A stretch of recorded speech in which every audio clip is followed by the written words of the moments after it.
को कोई प्रतिभागी क्रमिक अधिगम विधि से न सीखकर मुक्त पुनर्स्मरण विधि से सीखे तो वाचिक अधिगम संगठनात्मक हो जाता है। इसका अर्थ है कि मुक्त पुनर्स्मरण विधि से सीखते समय प्रतिभागी शब्द का पुनर्स्मरण उस क्रम में नहीं करता जिस क्रम में वे वस्तुएं किए गए होते, बल्कि वह शब्दों को एक नए क्रम में पुनर्स्मरण करता है। सर्वप्रथम बोसफील्ड ने इसे प्रायोगिक रीति से प्रदर्शित किया। उन्होंने 60 शब्दों की एक सूची का निर्माण किया जिसमें 15-15 शब्द 4 अलग-अलग वर्गों से लिए गए। ये 4 वर्ग नाम, पशु, पेशा तथा सब्जी। इन शब्दों को प्रतिभागियों के सम्मुख एक-एक करके यादृच्छिक क्रम में प्रस्तुत किया गया। इसके बाद प्रतिभागियों के सभी शब्दों का मुक्त पुनर्स्मरण करने को कहा गया।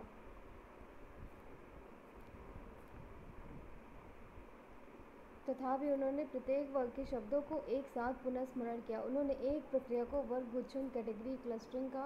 यहाँ महत्वपूर्ण है कि प्रतिभागियों को शब्दों का प्रस्तुतिकरण तो यादृच्छिक क्रम में किया गया था, परंतु प्रतिभागियों ने उन शब्दों को पुनर्स्मरण में वर्णानुसार संगठित किया। इस प्रयोग में वर्ग गुच्छन की प्रक्रिया सूची के शब्द को स्वरूप के कारण हुई। यह भी दर्शाया गया कि मुक्त पुनर्स्मरण को हमेशा व्यक्तिनिष्ठ से संगठित किया जाता है। व्यक्तिनिष्ठ संगठन दर्शाता है कि प्रतिभागी शब्दों या एकांशों को अपने अपने तरीके से संगठित और तदनुसार उसका पुनर्स्मरण करते हैं।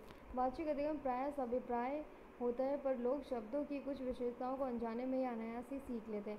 इस प्रकार के अधिगम में प्रतिभागी उन विशेषताओं को देखते हैं जैसे 2 या 2 से अधिक को तुक मिलती है, इस जैसे अक्षरों से शुरू होते हैं, एक स्वर एक समान आदि।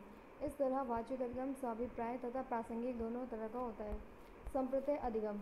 जिस संसार में हम रहते हैं उसमें अनगिनत प्रकार की वस्तुएं, घटनाएं तथा प्राणी होते हैं। वे वस्तुएं और घटनाएं संरचना और कार्यों में एक दूसरे से भिन्न होती हैं। बहुत सी चीज़ें जो मनुष्य को करनी होती है उनमें से एक वस्तुएं, घटनाओं, पशुओं आदि को वर्गों में सुव्यवस्थित करना ताकि एक वर्ग की वस्तुओं को एक जैसा बनाया जा सके, हालांकि वे अपने लक्षणों से भिन्न होते हैं। इस प्रकार के वर्गीकरणों में संप्रत्यय अधिगम अंतर्निहित होता है। संप्रत्यय क्या है? संप्रत्यय कॉन्सेप्ट एक श्रेणी है जिसका उपयोग अनेक वस्तुओं और घटनाओं के लिए किया जाता है। पशु, फल, भवन और भीड़ संप्रत्ययों या श्रेणियों के उदाहरण हैं। यह याद रहे कि संप्रत्यय और श्रेणी दोनों एक दूसरे के बदले में प्रयुक्त हो सकते हैं। संप्रत्यय की व्याख्या विशेषताओं या गुणों के समूह के रूप में की गई है जो किसी नियम से जुड़े हों। संप्रत्यय के उदाहरण वे वस्तुओं, व्यवहार या घटनाएं होती हैं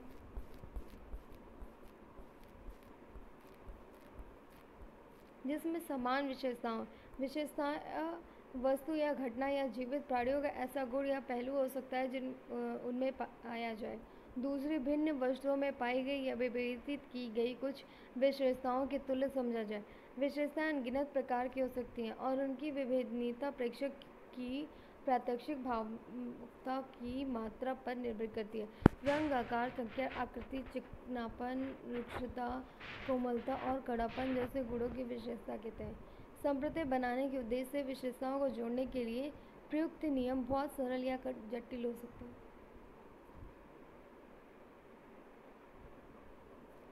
एक नियम कुछ करने के लिए एक अनुदेश है। संप्रत्यय को परिभाषित करने में प्रयुक्त नियमों को ध्यान में रखकर मनोवैज्ञानिकों ने 2 प्रकार के संप्रत्ययों का अध्ययन किया।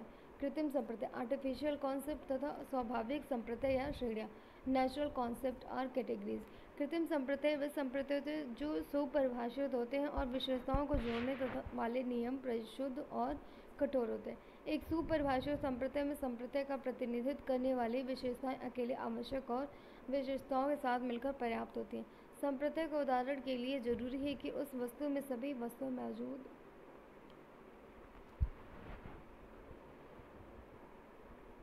रहे। दूसरी ओर स्वाभाविक संप्रत्यय या श्रेणियाँ अक्सर ठीक से परिभाषित नहीं होती। स्वाभाविक संप्रत्यय के उदाहरणों में बहुत सी विशेषताएं पाई जाती हैं। इन संप्रत्ययों में जैविक वस्तुएं, वास्तविक जीवन के उत्पाद तथा मनुष्यों द्वारा बनाई गई कलाकृतियाँ जैसे औजार, कपड़े, मकान आदि सम्मिलित हैं। आइए वर्ग के संप्रत्यय का उदाहरण लिया जाए। यह एक सुपरिभाषित संप्रत्यय, इसमें 4 विशेषताएं अवश्य होनी चाहिए, अर्थात घिरी हुई आकृति, 4 भुजाएं, प्रत्येक भुजा समान लंबाई की और समान कोणों वाली। इस प्रकार एक वर्ग में 4 विशेषताएं होती हैं जो एक संयोजक नियम कंजक्टिव रूल से जुड़ी होती हैं। सुपरिभाषित संप्रत्यय में प्रयुक्त विभिन्न नियमों को समझने के लिए चित्र देखिए। चित्र 6.4 एक दूसरे से 16 में एक दूसरे से भिन्न 16 कार्ड हैं। 2 आकृतियों वर्ग और त्रिभुज, 2 रंग गुलाबी, दूसरे क्रॉस का निशान ऊपर या नीचे और एक छोटा वृत्त दाहिनी और बाईं ओर बनाएं। इन कार्डों की संख्या से विभिन्न और या बाईं ओर 2 विशेषताओं का उपयोग करके संयोजित सांप्रदायिक कॉन्सेप्ट बनाने के लिए व्यक्ति आकृति और भुजाओं का उपयोग प्रासंगिक विशेषताओं के रूप में कर सकता है और 2 अन्य विशेषताओं को अप्रासंगिक विशेषताओं के रूप में जोड़ सकता है। इस प्रकार के संप्रदाय के लिए प्रतिमान और गैर प्रतिमान 6.5 में दिए गए हैं। संप्रदाय के बारे में अधिक जानकारी अध्याय 8 में चिंतन में प्राप्त करेंगे। 6.4 16 चित्र जिनमें 2 आकृतियां वर्ग और त्रिभुज, 2 रंग गुलाबी, धूसर ऊपर और नीचे क्रॉस, आकृति के दाएं और बाएं वृत्त, कृत्रिम सांप्रदायिक उदाहरण तथा गैर उदाहरण को व्यक्त करने हेतु प्रयुक्त सामग्री। नियमों के उपयोग में बहुत से संप्रदाय बनाए जा सकते हैं। विशेषताओं का वह समूह जो किसी अन्य नियमों से जुड़ा हो रहता है उसे प्रासंगिक विशेषता रेलिवेंट फीचर कहते हैं। नियम से बाहर स्थित विशेषताएं अप्रासंगिक विशेषताएं होती हैं। 6.4 में कार्डों में 4 विशेषताएं आकृति, रंग, ऊपर क्रॉस या क्रॉस नहीं या वृत्त दाहिनी शीर्ष के 4 चित्र संप्रदाय के प्रतिमान है और शेष चित्र प्रतिमान नहीं। संप्रदाय के उदाहरण त्रिभुज और दूसर होने चाहिए। अन्य विशेषताएं अप्रासंगिक हैं। संयोजित कंजक्टिव कॉन्सेप्ट बनाने के लिए आकृति और भुजाओं का उपयोग प्रासंगिक विशेषताओं के रूप में कर सकते हैं। 2 अन्य विशेषताओं को अप्रासंगिक विशेषताओं के रूप में छोड़ सकते हैं। कौशल अधिगम। कौशल का स्वरूप कौशल को किसी जटिल कार्य को आसानी से और दक्षता से करने की योग्यता के रूप में परिभाषित किया गया है। कार चलाना, हवाई जहाज उड़ाना, समुद्री जहाज चलाना, आशुलिपि में लिखना या लिखना पढ़ना आदि कौशल के उदाहरण हैं। यह कौशल अनुभव और अभ्यास से सीखे जाते हैं। किसी कौशल में प्रात्यक्षिक पेशी अनुक्रियाओं की एक श्रृंखला अथवा उद्दीपक अनुक्रिया साहचर्य की एक श्रेणी होती है। कौशल अर्जन के चरण। कौशल अधिगम गुणात्मक रूप से भिन्न कई चरणों में गुजरता है। किसी कौशल को सीखने के प्रत्येक क्रमिक प्रयास के साथ निष्पादन निर्बाध अधिक हो जाता है और निष्पादन करने में प्रयास की आवश्यकता भी कम होती है। दूसरे शब्दों में निष्पादन अधिक स्वाभाविक या स्वचालित होता है। यह भी देखा गया कि प्रत्येक चरण में निष्पादन के स्तर में सुधार आता है। सीखने के एक चरण में जब व्यक्ति दूसरे चरण में प्रवेश करता है तो इस संक्रमण काल में निष्पादन के स्तर में सुधारात्मक रुक जाता है। इस रुके हुए स्तर को निष्पादन पठार कहा जाता है। अगला चरण प्रारंभ होने के पश्चात निष्पादन का स्तर सुधरने लगता है और ऊपर बढ़ना शुरू हो जाता है। कौशल अर्जन के चरणों के सर्वाधिक प्रभावशाली वर्णनों में एक वर्णन फिट्स नामक मनोवैज्ञानिक ने प्रस्तुत किया। उनके अनुसार कौशल अधिगम के 3 चरणों में संज्ञानात्मक, कॉग्निटिव, सहचर्यात्मक, एसोसिएटिव तथा स्वायत्त ऑटोनॉमस प्रत्येक चरण में भिन्न भिन्न प्रकार की मानसिक प्रक्रियाएं होती हैं। कौशल अधिगम के संज्ञानात्मक चरण में अधिगमकर्ता को दिए गए निर्देशों को समझना और याद करना पड़ता है। उसे यह भी समझना पड़ता है कि कार्य का निष्पादन किस प्रकार किया जाना है। इस चरण में व्यक्ति को परिवेश से मिलने वाले सभी संकेतों, दिए गए निर्देशों की मांग तथा अपनी अनुक्रियाओं के परिणाम को सदा अपनी चेतना में रखना होता है। कौशल अधिगम का दूसरा चरण सहचर्यात्मक होता है। इसमें विभिन्न प्रकार की सांवेदिक सूचनाओं अथवा उद्दीपकों को उपयुक्त अनुक्रियाओं से जोड़ना होता है। अभ्यास की मात्रा जैसे जैसे बढ़ती जाती है, त्रुटियों की मात्रा घटती जाती है, निष्पादन की गुणवत्ता बढ़ती जाती है और किसी अनुक्रिया को करने में लगने वाला समय भी घटता जाता है। यद्यपि लगातार अभ्यास करते रहने से अधिगमकर्ता त्रुटिहीन निष्पादन करने लगता है, तथापि इस चरण में उसे प्राप्त होने वाली समस्त संवेदी सूचनाओं के प्रति सचेत रहना होता है तथा कार्य पर एकाग्रता बनाए रखनी होती है। इसके बाद तीसरा चरण यानी स्वायत्त चरण प्रारंभ होता है। इस चरण में निष्पादन में 2 महत्वपूर्ण परिवर्तन होते हैं। सहचर्यात्मक चरण की अवधानिक मांगें, अटेंशनल डिमांड्स कम हो जाती है और बाह्य कारकों द्वारा उत्पन्न की गई बाधाएं घट जाती हैं। अंत में सचेतन प्रयत्न की अल्प मांगों के साथ कौशलपूर्ण निष्पादन स्वचालित प्राप्त कर लेते हैं। एक चरण से दूसरे चरण में संक्रमण यह स्पष्टता दर्शाता है कि अभ्यास ही कौशल अधिगम का एकमात्र साधन है। अधिगम के लिए निरंतर अभ्यास और प्रयोग करते रहने की आवश्यकता होती है। अभ्यास के बढ़ने के साथ साथ सुधार की दर में धीरे धीरे बढ़ती जाती है और त्रुटिहीन निष्पादन की स्वचालिता कौशल का प्रमाणक बन जाती है। इसी से कहा जाता है कि अभ्यास मनुष्य को पूर्ण बनाता है। अधिगम अंतरण को प्रायः प्रशिक्षण अंतरण या अंतरण प्रभाव कहा जाता है। इसका तात्पर्य अधिगम पर पूर्व अधिगम के प्रभाव से है। यदि पूर्व अधिगम नए अधिगम में सहायक होता है तो अंतरण को धनात्मक कहा जाता है। यदि नया अधिगम पहले के अधिगम के कारण मंद हो जाता है तो इसे ऋणात्मक अंतरण कहते हैं। सहायक या मंदक प्रभाव की अनुपस्थिति शून्य अंतरण को व्यक्त करती है। अंतरण प्रभाव के अध्ययन के लिए मनोवैज्ञानिक एक विशेष प्रायोगिक अभिकल्प को उपयोग करते हैं।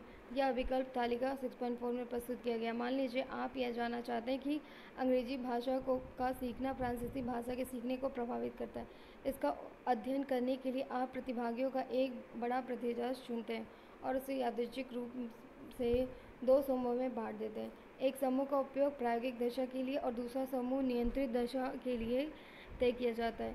प्रायोगिक समूह के प्रतिभागी 1 वर्ष तक अंग्रेजी भाषा सीखते हैं और उनका परीक्षण लिया जाता है। 1 वर्ष में उनको अंग्रेजी भाषा का कितना ज्ञान हुआ, दूसरे वर्ष में वे फ्रांसीसी भाषा सीखना प्रारंभ करते हैं और 1 वर्ष बीतने पर उनके फ्रांसीसी भाषा के ज्ञान का परीक्षण कर लिया जाता है। नियंत्रित समूह के प्रतिभागी पहले वर्ष में अंग्रेजी भाषा सीखने की बजाय अपना दैनिक कार्य ही करते हैं और 1 वर्ष के बाद वे भी फ्रांसीसी भाषा सीखना प्रारंभ कर देते हैं। 1 वर्ष तक फ्रांसीसी भाषा सीखने के बाद इनके भी फ्रांसीसी भाषा के ज्ञान की उसी तरह परीक्षा ली जाती है। इसके बाद दोनों समूह के फ्रांसीसी भाषा की परीक्षा में प्राप्त अंकों की तुलना की जाती है। यदि प्रायोगिक समूह के अंक नियंत्रित समूह के अंकों से अधिक है तो इसका अर्थ है कि अंग्रेजी भाषा सीखने की फ्रांसीसी भाषा सीखने पर धनात्मक अंतरण प्रभाव पड़ा है। परंतु यदि प्रायोगिक समूह के अंक नियंत्रित समूह में कम आते हैं तो इसका अर्थ होगा कि अंग्रेजी भाषा सीखने की फ्रांसीसी भाषा सीखने पर ऋणात्मक अंतरण प्रभाव पड़ा है। इसी प्रकार यदि दोनों समूहों के अंकों में सार्थक अंतर न मिले तो यह कहा जाएगा कि अंग्रेजी भाषा सीखने का फ्रांसीसी भाषा सीखने में अंतरण प्रभाव की मात्रा शून्य है। अधिगम अंतरण प्रभाव के अध्ययन में प्रयुक्त प्रायोगिक अभिकल्प। प्रतिभागियों के समूह। प्रथम चरण, द्वितीय चरण। प्रायोगिक नियंत्रित कार्य अ को सीखना, कार्य ब को सीखना। नियंत्रित में सीखने का कार्य न करके विश्राम, कार्य ब को सीखना। ध्यातव्य है कि अंतरण प्रभाव के अध्ययन में अविशिष्ट अंतरण जनरल ट्रांसफर और विशिष्ट अंतरण स्पेसिफिक ट्रांसफर में भेद किया जाता है। यह सुपरिचित तथ्य है कि पूर्व अधिगम सदा ही धनात्मक अवशिष्ट अंतरण की ओर ले जाता है। यह केवल विशिष्ट अंतरण में ही होता है। अंतरण प्रभाव धनात्मक या ऋणात्मक होता है और कुछ अवस्थाओं में प्रभाव शून्य भी होता है। हालांकि वास्तव में अवशिष्ट अंतरण के कारण शून्य अंतरण सैद्धांतिक रूप से अतर्कसंगत होता है। आइए अवशिष्ट तथा विशिष्ट अंतरण की प्रकृति को समझने का प्रयास करें। अवशिष्ट अंतरण। अवशिष्ट अंतरण के संबंध में स्पष्ट रूप से विचार नहीं किया गया और न ही विस्तार से उसे परिभाषित किया गया है। तथापि पूर्व अधिगम व्यक्ति को दूसरे कार्य को अच्छे तरीके से सीखने में अनुकूल बना देता है। एक कार्य का सीखना अधिगमकर्ता को अगला कार्य ज़्यादा सुविधा से सीखने के लिए स्फूर्ति प्रदान करता है।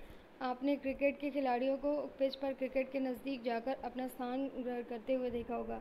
ये खिलाड़ी एक पैर से कूदते हुए चलते हैं, फिर दूसरे पैर से कूदते हैं। वे बल्ला पकड़े हुए अपने दोनों हाथों को घुमाते हैं ताकि उनके हाथों की मांसपेशियां ढीली हो जाएं। इसी तरह परीक्षा में उत्तर लिखते समय आपने पाया होगा कि शुरू में लिखने की गति धीमी रहती है और बैठने का तरीका लिखने के लिए बहुत प्रभावी नहीं रहता। 2-3 पृष्ठ लिखने के बाद आप पूरी तरह तैयार हो जाते हैं। आपको लिखने की गति तेज हो जाती है और शरीर लिखने की कार्य के 2-3 पृष्ठ लिखने के बाद आप पूरी तरह तैयार हो जाते हैं। आपके लिखने की गति तेज हो जाती है और शरीर लिखने के कार्य को साथ समायोजित हो जाता है, जो तब तक चलता रहता है जब तक कि अंतिम उत्तर आप नहीं लिख लेते। कुछ देर के पश्चात स्फूर्ति परिणाम समाप्त हो जाता है। स्फूर्ति परिणाम अधिगम के एक सत्र तक रहता है और उसी में व्यक्ति 2 या 2 से अधिक कार्यों को सीख सकता है। विशिष्ट अंतरण। जब कभी प्राणी कुछ सीखता है तो उसमें उद्दीपक अनुक्रिया साहचर्यों की श्रृंखला होती है। किसी भी कार्य में विभेदनीय उद्दीपकों की एक कड़ी होती है जिसमें प्रत्येक उद्दीपक का एक विशिष्ट अनुक्रिया के साथ साहचर्य बनाना होता है। यदि पहले सीखे जाने वाले कार्य अ का अंतरण प्रभाव बाद में सीखे जाने वाले कार्य ब पर पड़े तो इसे विशिष्ट अंतरण कहते हैं। कार्य अ का सीखना ब के सीखने को सरल या अधिक कठिन या किसी प्रभाव का बना सकता है। विशिष्ट अंतरण का प्रभाव सीखे जाने वाले कार्य और दूसरे कार्य के बीच समानता पर निर्भर करता है। प्रायोगिक अध्ययनों की बड़ी श्रृंखला के आधार पर विशिष्ट अंतरण के संबंध में तालिका में देखें। पहली दशा में जब दोनों कार्यों के उद्दीपक अनुक्रिया एक दूसरे से भिन्न है तो किसी विशिष्ट अंतरण की प्रत्याशा नहीं की जा सकती। अवशिष्ट अंतरण के कारण थोड़ी मात्रा में धनात्मक अंतरण दिखाई पड़ सकता है। दूसरी दशा में दोनों कार्य उद्दीपक के समान और अनुक्रियाएं भी समान हैं। अत्यधिक मात्रा में अंतरण होता है या नियमित रूप से दर्शाया गया इस दशा में धनात्मक अंतरण। तीसरी दशा में जब दो कार्यों के उद्दीपक समान हो तो अनुक्रियाएं अलग अलग थोड़ी मात्रा में धनात्मक अंतरण। समानता के आधार पर प्रारंभिक अनुवर्ती अधिगम कार्यों के बीच संबंध।